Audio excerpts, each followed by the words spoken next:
We've been there since 2000. Good afternoon, everyone. I'd like to welcome you to our Community Development Block Grant, also known as CDBG Program Workshop. Today's date is May the 3rd, 2016. The time is 2 p.m. If you could all stand with me for the Pledge of Allegiance.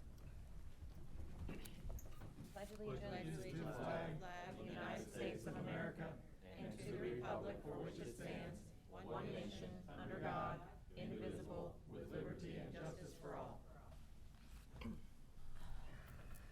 Madam Clerk, can we have roll call? Yes, ma'am. Chairman Bryant? Here. Vice Chairman Zalek? Here. Commissioner Moore? Here. Commissioner McLean? Here. Commissioner Arnett? Here. Okay, thank you. Well, at this time, we will turn it over to Cheryl Amy to give our staff presentation. Thank you. Cheryl Amy, Director of Community Services. Our workshop today is scheduled at the request of the board from our April 5th meeting. And we are presenting today to talk about the process we use for CDBG construction projects. And I wanted to start out first just to thank you for the opportunity to come here and talk to you about our CDBG process and what we do, but also to talk to you a little bit about the community impact. And so, of course, if you turn to the first tab, you'll see an Excel spreadsheet here. And this goes back for about 5 years. You'll see the first fiscal year is 2009-10. Tells you who the agency was, a subrecipient, who the contractor was, the contract amount, how much was fully expended, and then what's interesting, it lists all the subcontractors that were involved. So as you go through this, you can really get a feeling for what impact we've had on the community, both in the amount of monies that are expended on the different projects and on the contractors and subcontractors that are involved. I will note that about 40% of the contracts or the projects come in under budget. The rest come in right at budget, which means that they probably expended a little bit more, but we only paid for the amount that we contracted with them. While you're looking at that, just for the benefit of some of the newer commissioners that weren't here back in 2002, Marion County became eligible. That'd be all of us. That'd be all of you. Marion County became eligible in 2000 for the HUD Community Development Block Grant funding when its population topped 200,000, and the community met all the formula requirement criteria for this grant. The county hired a consultant to put together their first 5-year consolidated plan and get the county compliant and ready for funding. They helped us with the first application process and getting the first project started. Our very first project was the Senior Services Building, which is on, I think it's 10th Street, over there sort of behind Pep Boys, off of 200. We didn't start taking requests for funding until 2002. And then in 2004, the commission at that time asked us if we would put together a formal application process, which was formally adopted by the commission at that time. And you don't have to look at it now, but if you're interested, the very last tab in your book is that whole agenda item, and that includes everything that was in there, the whole policies and procedures and the forms that we used and everything. We are still using that application process today, and if you go to your second tab, which says 2016 process, you'll see the advertisement that we published back at the first of the year. This is a typical advertisement we put out to all the agencies.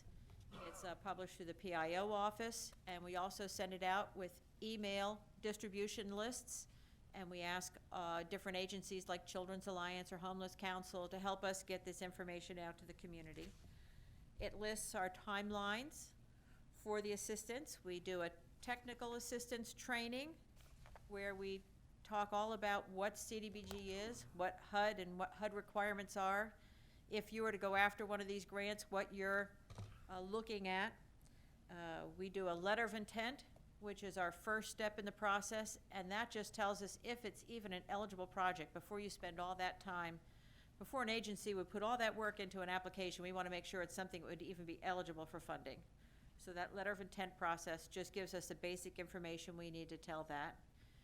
The application is by invitation only, so if you submitted a letter of intent and you were determined to be an eligible project, we'd invite you to submit a full application. We score those applications. we bring those recommendations and information back to the board for their approval, and then we use that information to put together our annual plan that we have to submit to HUD by August 15th. That information is submitted to HUD. They have 45 days to review. There's a public period of public comment, and then they'll come back to us and after the 1st of October and let us know it's approved, or they'll ask us for changes before that. And then we go into contract with HUD. Then we can finally get started on any project. So it's really almost a year-long process to go through this to find projects and get them approved for funding. Right behind this one page is just the policies and procedures. You can see how little they've changed since we first adopted them back in 2004. So I'd like to talk to you about the process we've been using on these construction projects from 2004, or actually 2002, up to just recently. We acted as the bank. Like most other grants, once you were approved for funding, we said, okay, it's a reimbursement only, but we've contracted with you for this amount of money for this project, and now we're gonna hold your hand and make sure that you get through this project in a compliant manner. So we help the agency through the choosing an architect and going out for RFQ for an architect if they need one, and engineer services. We help them with the advertising process, with the bidding process, all the way up through construction. We help them negotiate through the construction process, make sure that everyone's compliant with all the federal labor standards. So we're putting in a lot of staff time to help the agencies do the work themselves. They are the owner. The contract is between them and the contractor, or between them and the architect, but we're always there holding their hands, trying to help make sure that the project goes well, trying to help see things for them on the construction side, and also trying to make sure that everything they do is compliant so that we can reimburse all their expenses.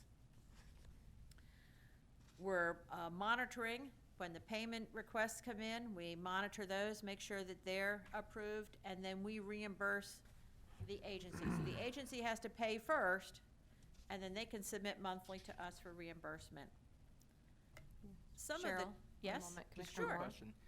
You're mentioning basically how you're helping facilitate things. Are there, have you ever seen, since this is old, any areas we could improve to facilitate better? Yes, and that's what I'm gonna talk Okay, about. okay, sorry, go ahead No, then. it's quite all right.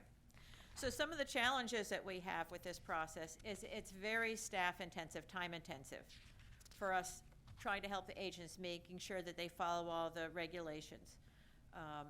It's also a challenge on the agency. They get stressed because sometimes it's a very small agency that's never done any construction project like this, so it's very stressful them trying to make sure that they follow all the rules and regulations.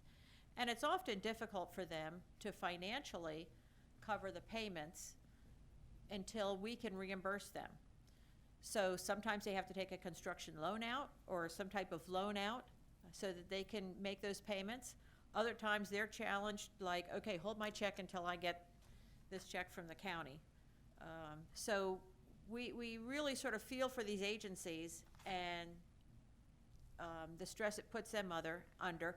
But we're also very concerned compliance-wise with us making sure that we're compliant. So if HUD monitors us later on, they'll find that everything's in order. We've been thinking about this for a long time, trying to figure out ways to improve. And we've talked with procurement. We've implemented some processes where we're doing things through procurement. They've helped us with forms and samples of forms that we've used with agencies. We've talked with facilities about questions when we've had questions on things. But then I had a construction manager here, Cheryl Martin, that was working with me about a year ago, and she was able to find some contract language where a grantee, a city or a county, was acting as agent for the nonprofit. And so in essence, the county contracted with the agency to say, we're going to do this project for you, but we are going to act as construction manager, and we will handle everything directly for you. You get to a say, you get to kibitz on everything that goes on. You're still in control of this project, but we're here to make sure that everything is done compliant on our end. So we'll put out the advertisements, we'll put out the bids, we'll contract directly with the architect or the contractor, and we'll make payments directly. So we took that language back, and we sort of vetted it through procurement and through facilities to see how we could do it through Marion County. We also took a sample, we took the contract that we had found, and we modified it for us, and we ran that through the county attorney's office to make sure that everything worked that way.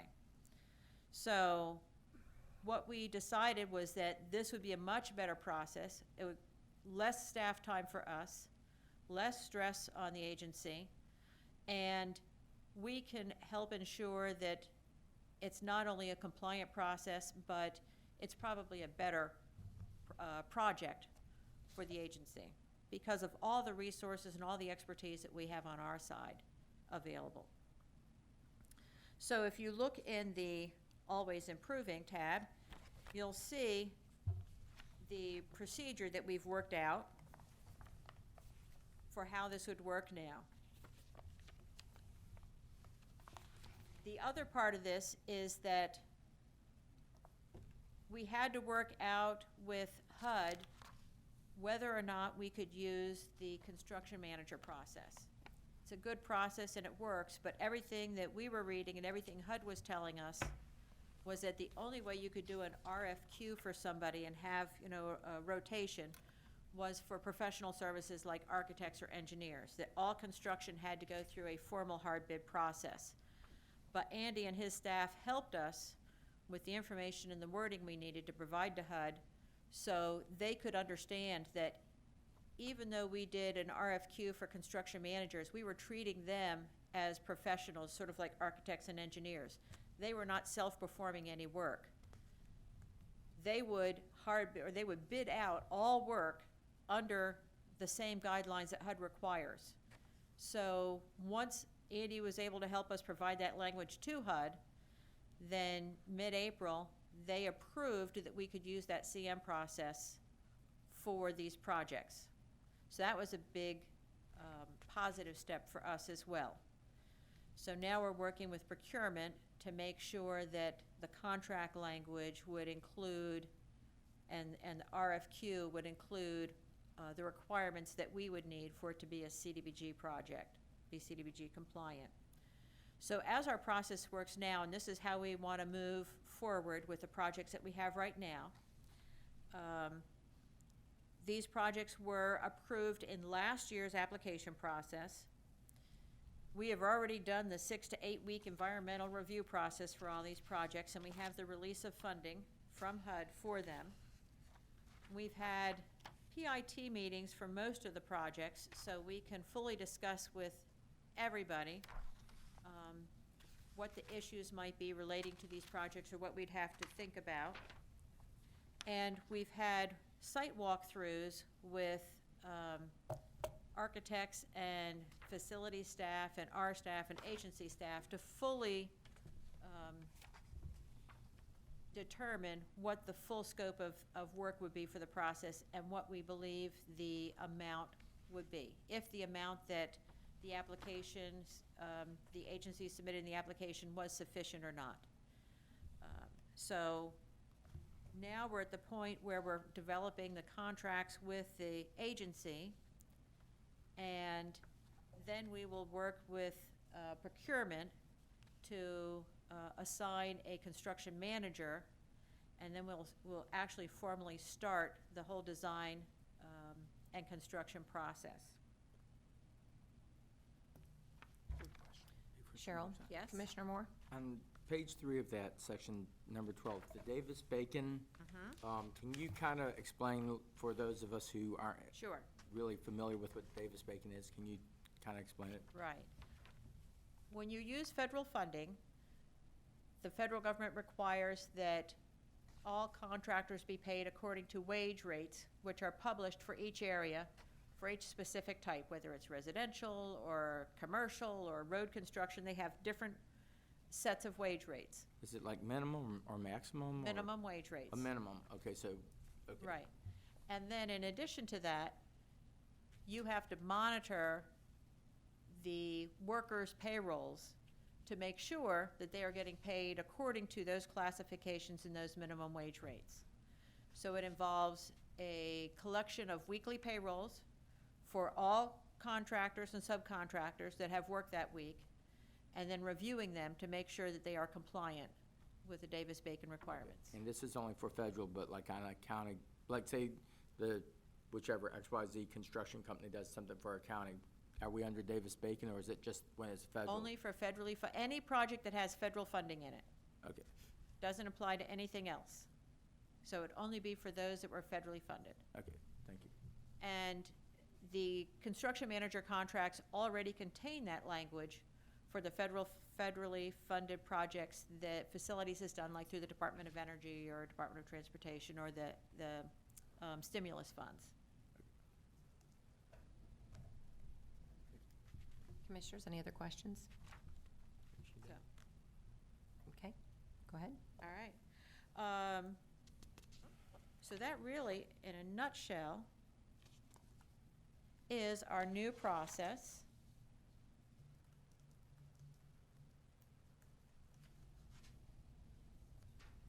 That we would like to use going forward with these contracts. I think it'll be less staff time for us, so it helps us do more. It'll be a much better project, I think, for the agencies. When we talked to the agencies about it during the technical assistance phase, they were excited about it because especially they don't have to shoulder the payments ahead of time.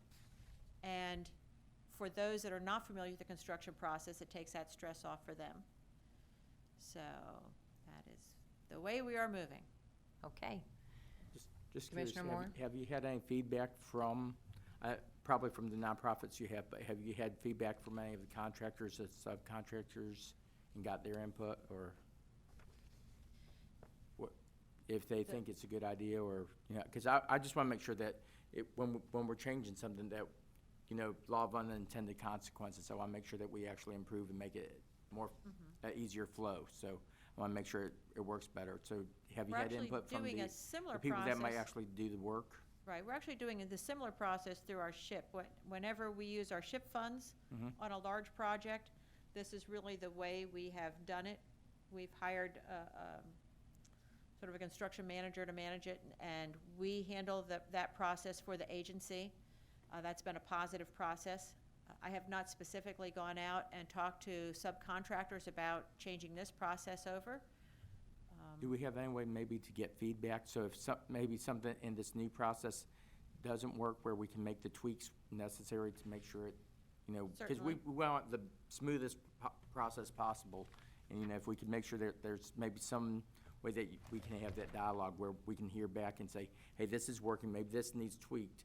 And that way we can come back as a board and tweak the things that need tweaked. But, you know, if something's working really good, maybe exemplify the parts that work Sure. exceptionally well. And we've been doing that all along as we've been working our way through the process, because our process doesn't quite work the same way as just a facilities project through a CM process Right. would. We have to add in other things. right, and I'm not a contractor, not a CM, but Really? just based on what you said, my understanding of it is the CM is not actually going to be doing the work. They're going to be acting as the professional. So they're still going to be hiring the contractors. Correct. Just as if they weren't being used, but they're going to be overseeing the project, and more or less, it's more hand-holding for the actual agency that's not used to doing Right. this type of work. So the CM now is responsible for all that. And I would think for the subcontractors, having CM that is knowledgeable, understands all the guidelines, make sure that they're following all the guidelines, would be positive, instead of working for an agency that is maybe guessing their way through. Right. Another- Madam Commissioner Chair, Moore? if I may. Does this process add, you said it was less expense for our agency, does it add any expense any place in the process, or no? I don't think it adds expense. If anything, it reduces some expense on my end in staff time, which they can use to Right. do other projects. But it doesn't add expense to the nonprofit Doesn't- side either? No, and it doesn't add expense to the project that I can think of. Susan, can you think of, I can't, or Andy? Okay, I can't think of any way that would add expense to the project. because if it's It's gonna, improves the time. it'll add expense in staff time, because in the old process, these agencies were bidding everything out themselves. Right. It was not going through procurement at all. So now we are doing more on our side. Andy's involvement is a little heavier on our side too, but that's the only cost. I mean, it's like, I guess you wanna call it a soft cost. But it's a soft cost, but there's a little bit, but in the long run, it's gonna make the process go smoother on the other side. I believe So it- what, I believe what it costs will. on your side, she's saving on her side? I believe it will. I think it'll make the whole thing go a little smoother. Okay, make it, Yeah. yeah, because that's the thing is we're looking to facilitate and make it easier, smoother process. I shouldn't speak for the board. That's what I'm looking for. I don't know what the rest of the board's looking for, but trying to make it as smooth as possible, you know, for everybody involved, you know. Basically trying to get government out of the way so private sector can do its, you know, thing, you know, even though it is a government grant. And everything from the advertisements to the bid documents to the contracts will all be consistent. So once we know that they're compliant, then we're using the same ones each time. Any other questions or comments? I've got some questions. All righty. Okay. I figured you So- did. I saw you writing over there. Yeah. So Cheryl, let's go back. What started most of this was the whole ARC project, right? So tell me what's gonna be different now from what happened then. Walk me through ARC and tell me why we're where we are. What safeguards weren't in place? Why are we over budget? Why did we get over budget on that? Then we have this offer, you know, come to the county commission. You've already paid all these bills and everything else. So tell me how this is gonna help us avoid that. Okay. We actually started this process well before ARC because we were Well, you should have noticing- started it way before that, so let's, It- hey, sure. don't placate me, all right? So I'm not- let's, I'm all not right. trying to placate All right, you. don't do that. Let's just talk about, that Sure. is, With AR, that was unacceptable, unacceptable. I didn't wanna hurt ARC in the process, so I went ahead and didn't pull it then, but I did request this workshop. So don't placate me today, because what you did was, it wasn't right, period. And I don't know who didn't, you can't build any construction project and let it overrun $40,000, $50,000, $60,000. That's not acceptable. I don't care where the money's coming from, if it's the federal government's money, whoever, it all comes from the taxpayer. So, is this gonna take care of that? I think so, because in the design process, we would be a lot more involved. Facilities has a lot more expertise than I do to know what might be left out, or what we're not looking at, or maybe what's being done incorrectly or looked at incorrectly. So I really feel that most of the issues that we had, which I believe were site issues, would have been caught during that design process and review. Well, Cheryl, that's true, okay? But then, at some point, somebody went ahead and approved bills to be paid based on the design, problems that we had versus, you should have come to this board and said, guys, look, we got an issue here. You know, look, I went out and looked at it. I get it, okay? I get that there's an issue there. That's not the problem. The problem is that all this stuff got approved, got paid, everything else, and then y'all came to us and said, oh, by the way, we need some more money. That's the issue. It's not that we can't go back through and make some adjustments, but quite frankly, I mean, looking at your list, there's only two jobs in here that I've ever had adjustments to them out of 3 or 4 pages of work that you've given to me. So, I'm having a hard, so how did you make a decision that ARC was gonna be able to run that project? We've done several projects with ARC before, and we haven't had any issues with them. Who made that determination? You? Well, staff and through the scoring process, we've, as I said, this is, How would you, I guess why did you decide that Hands of Mercy Everywhere needed a construction manager to run their project? that was a recommendation by our construction manager at that time, Tony, that that would be a good project to use with the construction manager process. So, And that was a recommendation we made to Hands of Mercy. It was their decision whether to do it or not.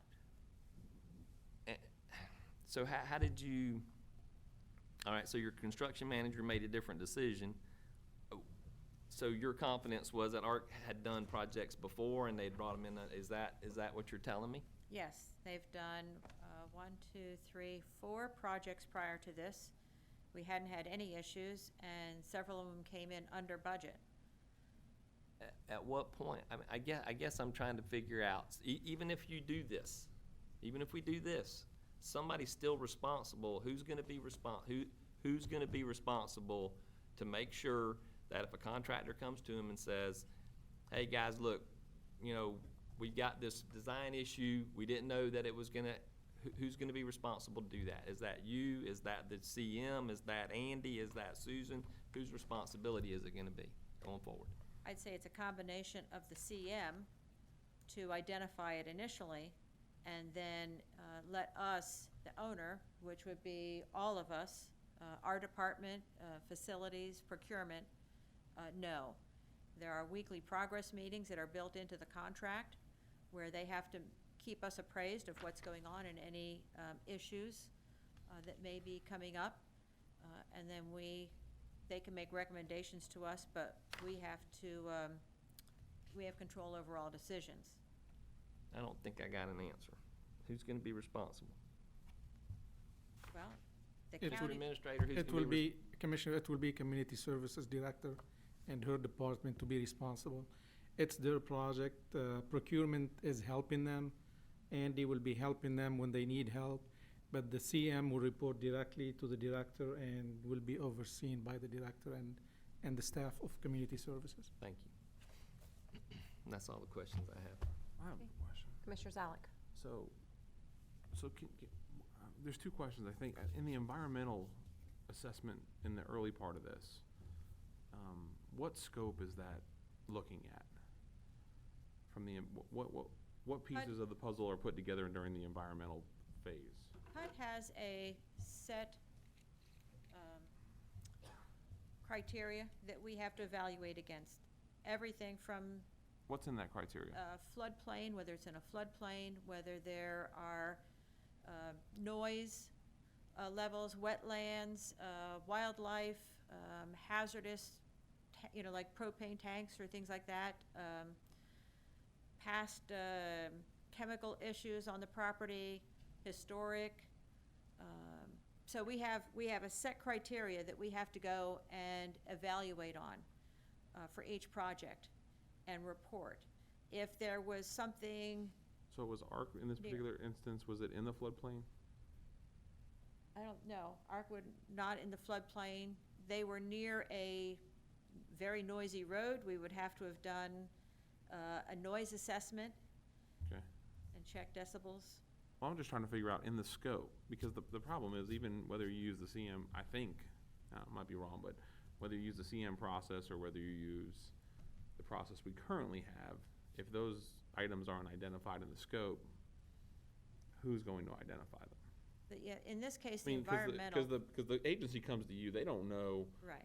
whether which way their water's running when it rains, I mean, I'm So- assuming that they're not understanding that, so I'm just asking you, Well, somebody to so- tell me where in the scope it gets identified. If I could, best I Commissioner can McLean? understand, the best I understand it, is that, so what happened here was that there was a preliminary set of engineering, civil site work that was, that was done so that they could get to the place where they could get their permit. So it wasn't, technically, it wasn't complete. And then as they constructed the project, it's really once they got done, what happened is they had built a porch on the side of the building where the water probably should have been able to flow that way. They built a porch there, created a dam, all the water's backing up, it can't soak in the ground fast enough to, to do that. So now they've had to go back in, they put gutters on the building, and again, look, the work that was done was, I'm not fussing about that. I'm not, that's, in other words, they got a problem, they gotta fix it. I mean, that's the bottom line. So, but what's happened is then they've had to go back in and say, okay, now we gotta figure out how to get this water from, here, the building's here, the porch is like almost on the front of this side of it. We gotta get the water that's all in here from here all the way around the other side of the building to get it to flow. And so, Could it have been avoided earlier on? Possibly. I'm not an engineer by any stretch of the Yeah, so that's what I was imagination. trying to figure out. So when the agency comes with a request to perform a certain amount of work, whether they, I'm assuming they requested the porch as part of part of- the, It was as part of the project. scope. Well, who comes along, that's what I'm trying to say. So which of the professionals should have come along and said, well, you put the porch there, according to the site study, you're gonna run into The engineer on the, a problem. So Right. the engineer on the project is responsible for that, and they had come that up with, person will be hired by the CM, that person, or they will be that hired person by is under you? the architect, isn't it? Yeah, that person Andy? is under the architect. Okay. You should have called Amanda to come knock in. Yeah, you should call Amanda. Let's have Amanda come up. Andy, tell us how we prevent unforeseen things when, you know, obviously an agency wants to do a project, they have these issues. Who is supposed to identify these issues, and how do we resolve it? So, I mean, again, our building expert is not in community service. Our building expert is also not the customer, which is the agency. So, where do we fix it? Well, to answer your question, I believe at the very beginning of the process, there should be an environmental survey done, which should be done by the architect and the engineer. Okay. We shouldn't be handing an environmental problem off to the CM to handle. We Okay. should have that addressed well before the CM bids out that project, so Is he that in knows this- what he's bidding. Is that in this process now, or no? It should be in, yes, it should be in the design process. Because I was under the impression when I read this initially that that was being taken care of under the HUD environmental, but I don't think it is, an actual site-specific We study. do an environmental survey of the site that looks at protected plants, animals, species. Okay. The water drainage is more of a civil design process, but So who's gonna, yeah, so somebody needs to look at all that. it's the architect, If the architect. yes, architect and engineer, that's Okay. very beginning of their Is process. that something we just need to write into the process of, I mean, the evaluation It's- process? It is in our process already. Okay, so that just needs to be adopted by community service, right? Right, it's already in that process that we're, This new one? The new process. yes. Okay. And so did it exist in the old one or no? They had an architect and an engineer. So they failed? The engineer, Yes or no? they failed. Okay, thank you. So, I mean, that's why I need to figure out where the actual problem is, because somebody's gotta be responsible for that stuff. I agree. The challenge, the McLean. challenge that I have with this project in particular was, again, I get the point that they engineered it. See, I don't know, when they say preliminary engineering, I'm not sure what that, I don't know, I'm not sure what that term, I'm not sure what that meant. They did 80% of the thought process. I'm not sure what that means. Do you know how they would use that term, Andy? I don't, Commissioner, and How would you have avoided that possibly? In other words, I mean, for me, it was fairly simple to walk out there and you see this big porch sticking off the side of the building and know that the water wasn't gonna drain through that porch. I mean, it just isn't gonna happen. And so, to me, the fault lies with the engineer from the very beginning. As I hear this, I have not been to the site. right, but right. When we start a project, before the dirt is even moved, we have an environmentalist that goes out and does an actual survey of the site. Okay. So, Andy, if that happened on one of your projects, where it just got misengineered, and would that engineer have been responsible? Absolutely. And they would have actually went out and had the cost to fix whatever issue they created? Newton is a prime example of that. Okay. Thank you, sir. Any other questions? So I do have a couple of questions. So, cause I don't wanna seem like I'm trying to punish the nonprofits here. I mean, I think that, so Cheryl, in our process, let's say that one of the nonprofits is able to get a donation of the building material. Are we still allowed to do that in this process? We've been talking about that with procurement, and we have to run it by the county attorney to make sure that we are compliant, but what Well, we you believe. just did, so. Well, I've been working with procurement on this, and we've discussed several different ways of doing this, and what we believe we can do is during the design phase, we can identify if there are items that could be purchased by the agency at a tax savings. If we did that, we would then let the agency know all the specifications for those items and when they would be needed. And the scope of work would indicate that those items were not included in the scope of work and would be provided by the agency. It's a little tricky because Marion County is doing this. Marion County is making the payment, but the agency owns the building. It's not a county-owned building, so we can't do the direct purchase ourselves. So, in talking with procurement, that was our best. What, well, I was gonna, Ask Ken or Chap or Mike, sure. any- or You can, maybe Andy Ken, could- you wanna come up? I think Stan's got a question for you. somebody- But it would seem to me that it would be a pretty easy thing to do. I mean, wouldn't the CM, if They could just make If the donations agency into the had a agency. donation coming through, Yeah. why wouldn't they just let the CM know and the CM could figure that into their bid process? It's not that easy, right? Okay. Yeah, well, Okay. she's getting into some of the, and if I could back up for a second, just to. Need you to give your name and address for the Yeah, record. Ken Osley, 5100 Southwest 7th Avenue Road, Ocala, Florida, with ACA Construction Group and Osley Construction. And I was just sitting with Chap Dinkins, and we're excited to hear that we're now professionals for the first time, so that's good to know. It's just for today. Yeah, and the second thing is, I always love to hear the word bacon. I just hate it when the word Davis is in front of it.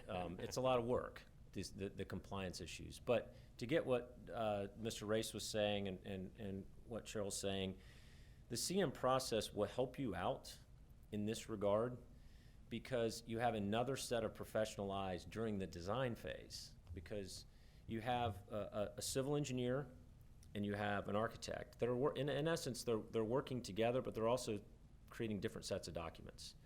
A third set of professional eyes that are out there installing those things on a daily basis and understand that, hey, if we put this porch here, it may affect how our water flows or whatever else is going on. A third set of eyes during the design phase, looking at the documents, saying, hey, we need more clarification here. We need more detail here. Do these things coordinate correctly? That's part of the magic of the CM process. And they call it CM at risk because part of that process is because our eyes are on it during the design phase, it's a little bit more challenging to come back after the fact and go, oh, we didn't know. Well, yeah, we did know.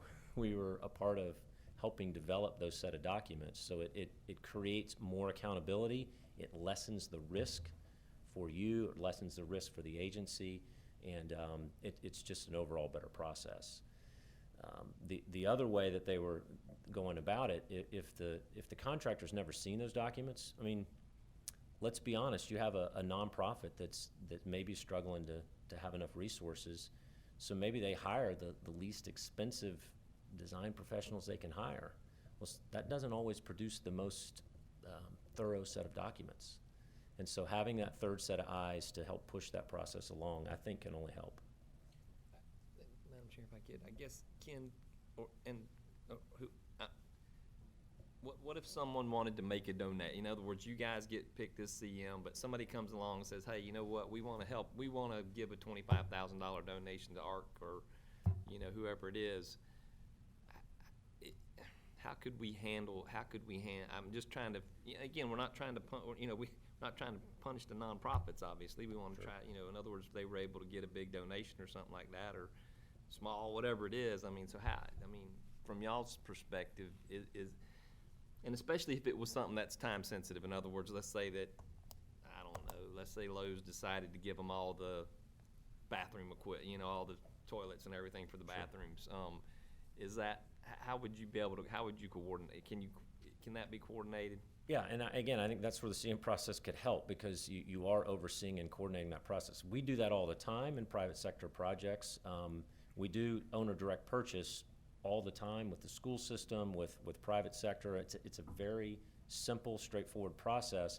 Now, because you have these federal standards and because of the way this is set up, we may have to work a little bit harder to make that happen, but I don't see any reason, as long as Mr. Mentor and your county administrator, everyone thinks that it works within the parameters of CDBG, we have no problem doing it. It would not be a problem whatsoever. Now I'm gonna ask you the hard question. Okay. So, because I know you're on this board, so, or you were, so, and probably Chap or Mike could probably speak to it as well. What if a nonprofit came along, like ARC or whoever, it doesn't matter who it is, they came in and they said, hey, you know what, we've got folks on our board who are willing to donate their time, energy, and effort to help us do this project. And, you know, one of them is Ken Osley sits on our board, and he's said that he'll give his time to help us do this project. You know, we've got Michelle Parton sits on the board, you know, and she's gonna donate her time, and Mike Radcliffe's gonna donate his time, or, you know, whoever it is.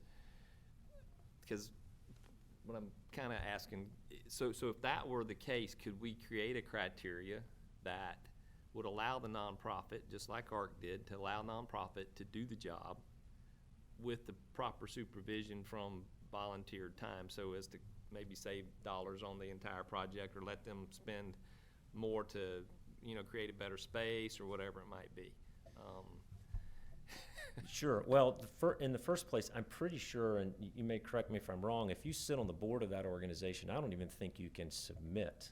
It'd be unethical. Yeah, it would be on it. So I sat on the board of Kimberly Center, and we had a CDBG project. I, as a contractor, was not allowed to submit for that project, which makes sense. No, I guess what I'm saying though, Ken, is what if you wanted to, I guess what I'm trying to do in ARC's situation, the biggest issue with ARC is probably that we didn't know that they had run over budget till they had already gone over budget. That for me, that's the biggest issue. That's why I've been upset about it. But it's not that I don't want to punish any of the nonprofits. If they could come to us and say, hey, we've got professionals on our board who have said they'll help us do this project.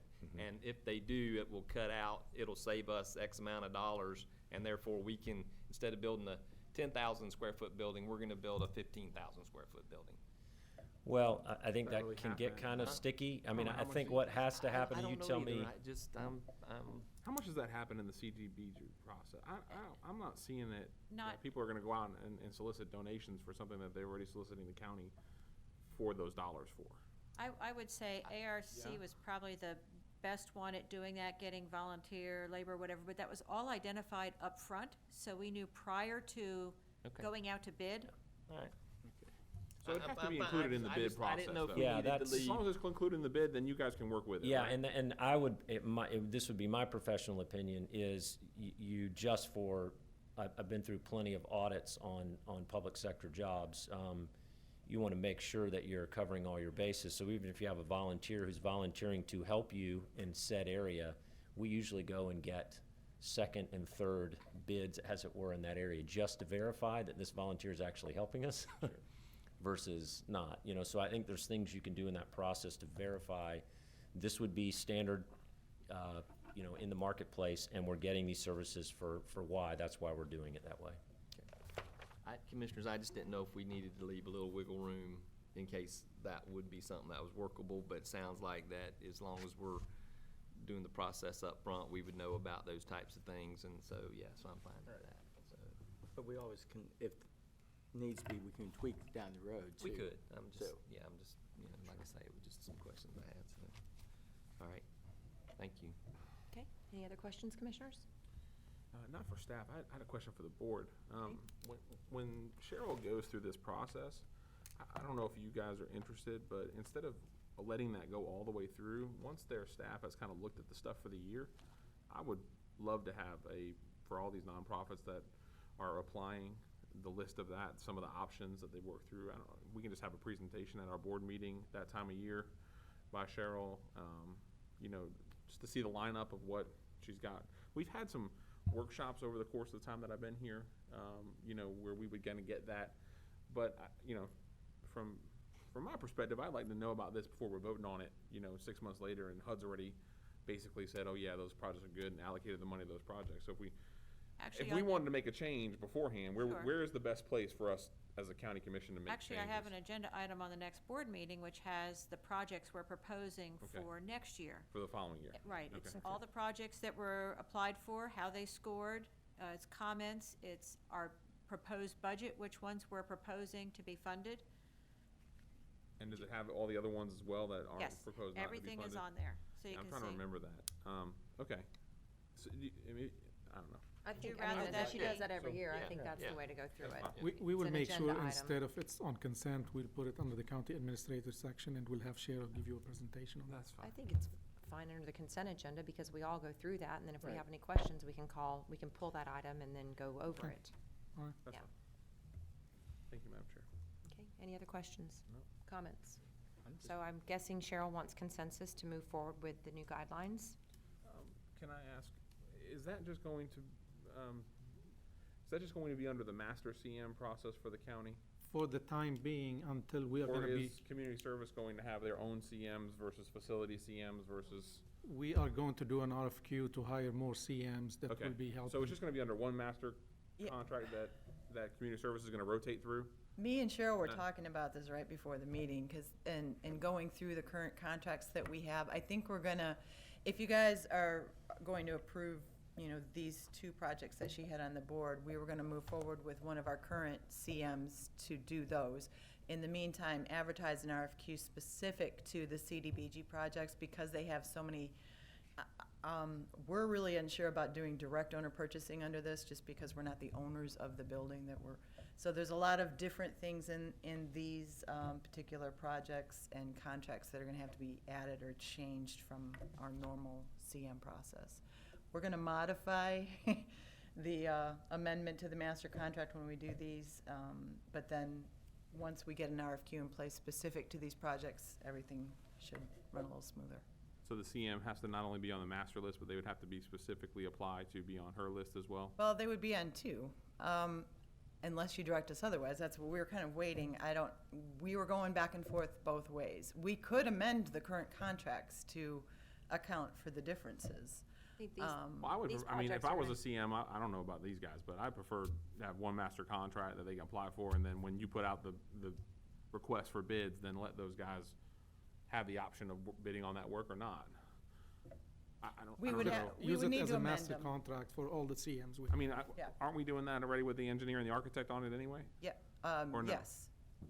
We are, Who are gonna be her engineers and architects? So that have to be a whole nother we're set of using, people no, too? we're using the master contracts that we have for those, yeah. But they Okay. are different, a lot different than doing the construction portion of it. There's not a lot of differences for the Right. federal requirements for the architects and engineers because of the way they're not purchasing things. And Susan, how many people do we have currently on our CM? In our six, Um, 5, 6, 7? No, I think we have 4, 5 now, I- Andy? I thought it was 5 or Stentiford, 6. ACA, Dinkins, Etheridge. Am I missing Yes. somebody? No, that's it, and then ACA will be forming two separate, so there'll be five So total. there'll be 5, So- we have 4. And well, I'm just trying to find out, I mean, half You the want guys us are to- in the we room, can so amend the can contract one and of you use the guys same come no, tell I us gue- I guess what I'm which- saying is, why don't we just wait until whenever we're supposed to go back out for CM? Look, we just went out for CMs, what, a year ago, 2 years ago? Probably even 5 years ago now. It was like 5 years ago was the last one, I think. Yeah. I guess my So if point you is, go to is that rotation and they those say, listen, I don't contracts will wanna do run that out job, here when then they it would just do. bump why to the not? next person, right? Yes. Yeah. I mean, Well, that's we fine. usually, what we usually do is put out let them all propose on Right. it, and so whoever you can have one submits. master contract, and then as each job comes through, whoever wants to bid that job can bid Yeah, that job. It's different than the engineering contracts. Those we do on rotation because we're required to do that on rotation by CCNA. With those CMs, we Are we let gonna them do it on rotation with propose. the CM? No, we let them propose to us Okay, for the, that's and fine. we go with the best proposal, I or get- whoever's available. I guess what I was saying is on the CMs, why don't we just wait till that contract runs out, and then we would just put out. Put a new one out. Put a new one that out, I mean, incorporates That every- incorporates it, yeah, just Okay. have one contract though, I don't think we need two. So we'll just stick with what we have right now, amend it if we need to, Yeah. to accommodate, and then we'll go forward later. Okay, Fine. we'll do that. Since they're doing extra work. Oh, Madam Chair, I have one more question. So is procurement and facilities work for community service going to get caught in cost allocation then? Mr. Administrator, They are all general fund. I know, Yeah, but that's a grant program. right. Yeah, I'll check on that, Commissioner. So if not, then No, no, no. the administration needs to, the No. administrative fee that we have needs to account for the work that procurement's doing. For CDBG. Right. We'll- I mean, in some way, there needs to be an accounting for that, so I don't, For their time and their cost. for their time and Right. cost. How they would be reimbursed. Right, because I mean, if, I don't know how much time this is gonna take for Susan, but whatever that is, if it's a quarter of an FTE or a full FTE, I mean, it needs to be figured out. Yeah. And we can do it without cost allocation if we are allowed by the feds. We can track the time and bill And build CD. Oh, community that's fine. services, and they would pay directly. I just wanna make sure that's covered in this process somewhere. Can you do that, Cheryl? As long as you're consistent in doing it in all, or you can't do We'll it be just, you consistent. can't pick and choose. No, we'll be consistent. We'll So- bill all of them, of course. But I mean, all grants are treated the Yes, same that's way. fine. Right, right. Okay, that's fine. I just wanna make sure that, I mean, the county administrator can pick how he does it. I just wanna make sure that we're not putting all that, I mean, that funding or their time should not be billed to the general public when they're working on CDBG, right? Mm-hmm. Right. Okay, we'll figure out a way to do it. All right. Just- Commissioner Moore? Just for clarification, I want to make sure that I understand you 100% right. This will catch the overruns, like Commissioner McLean was looking at. It'll make it a smoother process, and then it's not adding any expense, correct? Okay. Good, sir. Okay, anything else? All right, we have consensus for Cheryl to move forward with her new protocol? Yes, ma'am. Okay. All right, with that, we'll be adjourned. Thank you, Cheryl. Thank you. Thank you, Cheryl.